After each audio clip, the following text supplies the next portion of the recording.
Fourth dimension में आपका स्वागत है। यहाँ पे ग्रेजुएशन, पोस्ट ग्रेजुएशन, 11th-12th के सभी फिजिक्स के टॉपिक्स की सबसे इजी एक्सप्लेनेशन मैं आपको प्रोवाइड कराऊंगा। तो आज का जो हमारा टॉपिक है वो है स्टोक्स थ्योरम। मैथमेटिकल फिजिक्स का काफ़ी अच्छा टॉपिक है ये और काफ़ी यूज़ में भी आता है। तो इसके अंदर हमें क्या स्टेटमेंट लिखा हुआ है, it states that the circulation of a vector field A around a closed path is equal to the integral of curl of A over the surface bounded by the path. Okay, तो इसका meaning क्या है कि एक हमारा ये curve है, ठीक है, मार्कर नहीं चल रहा है ये, ठीक है, ये कर्व है और ये एक क्लोज्ड पाथ है, ठीक है।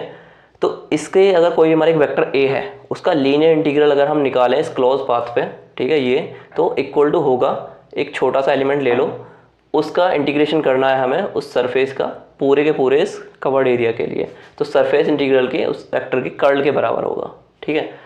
तो स्टेटमेंट यहाँ पे लिखा हुआ है ए dot D L will be curl of A D S. तो इसे हम डायरेक्टली यूज़ कर लेते हैं, काफ़ी ज़्यादा मतलब न्यूमेरिकल्स वगैरह आते हैं फिजिक्स के, उसमें हम डायरेक्ट यूज़ कर लेते हैं इसका। तो इसे हम प्रूफ करेंगे एक एग्जाम्पल के साथ, ठीक है। हम प्रूफ करने के लिए हमने यहाँ पे एक एग्जाम्पल ले लिया है, एक वेक्टर ले लिया ए एक्स वाई आई कैप वाई स्क्वायर जे कैप। तो ये एक हमारा क्लोज लूप है ए बी सी डी, इस पे हम प्रूफ करेंगे इसे, ठीक है। तो हमें एक लाइन इंटीग्रल निकालना है इस ए वेक्टर का इस लूप पे, ठीक है।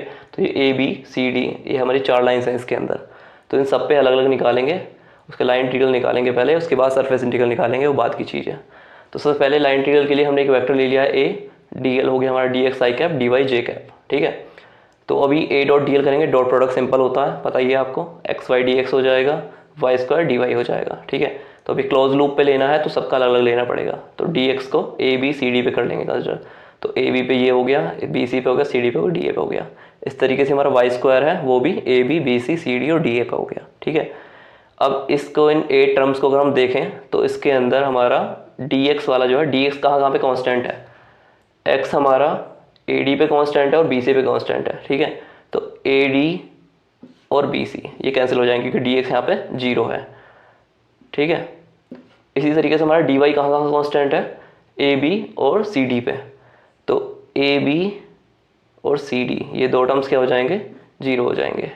तो हमारे बचे क्या क्या, x y d x A B ये हो गया, x y d x C D ये हो गया, y square d y B C यहाँ पे हो गया और y square d y D A यहाँ पे हो गया, ठीक है। 4 टर्म्स बचे हैं हमारे पास। अब इनका हम सिंपल जो हमारा लाइन इंटीग्रल होता है वो कर सकते हैं। एक्स वाई डी एक्स है तो वाई कांस्टेंट मानेंगे और x square by 2 partial different वो इंटीग्रेशन हो जाएगा हमारा, तो एक्स स्क्वायर बाई 2 हो जाएगा। वाई यहाँ पे क्या है ए बी पे 1, तो 1 बाहर आ गया और 2 से 4 हो गया ये, ठीक है, हमने लिमिट्स रख दी है यहाँ पे। दूसरा एक्स स्क्वायर बाई 2 4 से 2 हो गया, इस तरीके वाई क्यूब बाई 3 और इसे जब हम सॉल्व करेंगे तो -12 आ गया, ठीक है। तो ये क्या है हमारा लाइन इंटीग्रल है इसका ए वेक्टर का। अब हम इसका सरफेस इंटीग्रल निकालेंगे और देखेंगे क्या इतना ही आता है, और अगर आ गया तो हमारा क्या होगा, स्टोक्स थ्योरम प्रूफ हो जाएगी, मतलब वैलिडेट हो जाएगी एक तरीके से। तो अभी इसकी राइट हैंड साइड सॉल्व करेंगे हम, ठीक है, स्टोक्स थ्योरम की, फिर देखेंगे क्या होता है। तो उसके अंदर हमें क्या क्या चीज़ चाहिए, पहले हमें कर्ल चाहिए ए का, ए वेक्टर का, ठीक है। तो कर्ल निकालने के लिए हम क्या करेंगे, सिंपल हमें क्या करना है, क्रॉस प्रोडक्ट करना है। ये एक मैट्रिक्स बन जाएगी आई जे के, जो हमारा ये डेल है उसके लिए ये आ गए हमारे एलिमेंट, और ए वेक्टर के क्या है एक्स वाई और वाई स्क्वायर वो यहाँ पे आ गए। तो ये सिंपल जैसे मैट्रिक्स सॉल्व करते हैं, डिटरमिनेंट निकालना है आपको, -x k कैप आ जाएगा, ठीक है। तो डेल क्रॉस ए तो हमें मिल गया, ठीक है। अभी क्या है डी एस क्या है, डी एक्स डी वाई के कैप है, ये कैसे आया, ये पूरा पूरा क्लोज सरफेस है, इसके अंदर अगर हम एक छोटा सा एलिमेंट ले लें, इसे डी एस बोल दें, ठीक है। तो इसकी डायरेक्शन कैसे निकालोगे, तो यहाँ पे हम लगाएंगे राइट हैंड थंब रूल। जैसे इसकी डायरेक्शन ये है तो इसका जो परपेंडिकुलर वेक्टर ये होगा, ये हमारा क्या देगा, डायरेक्शन देगा सरफेस की। तो ये वेक्टर कौन सा होगा, ये एक्स वाई है तो ऊपर जड़ जाएगा तो के कैप आ जाएगा। तो डी एक्स क्या हो जाएगा हमारा, डी एक्स डी वाई के कैप, ठीक है। अब हमें कर्ल ऑफ ए का डॉट प्रोडक्ट करना है डी एक्स के साथ। तो डी एस क्या आया हमारा, डी एस डी वाई के कैप, और डेल क्रॉस ए क्या आया, -x के कैप। तो x माइनस बाहर लिख लिया, डी एक्स डी वाई, के और के का हो जाएगा 1 हो जाएगा, ठीक है। तो लास्ट में क्या बचेगा, एक्स डी एक्स बचेगा और डी वाई बचेगा। तो हम इसे इंटीग्रेट कर देंगे, जो हमारा y वाला पार्ट है 1 से 3 तक इंटीग्रेट होगा, और y का कुछ नहीं है तो y हो जाएगा 1 डी वाई, वाई होता है 3 - 1, और x डी एक्स क्या हो जाएगा एक्स स्क्वायर बाई 2, और x कहाँ से है 2 से 4 तक, ठीक है।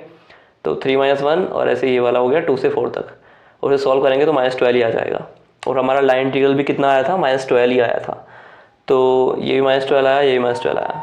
तो इससे प्रूफ हो गया कि ये स्टोक्स थ्योरम हमारी वैलिड है। ठीक है।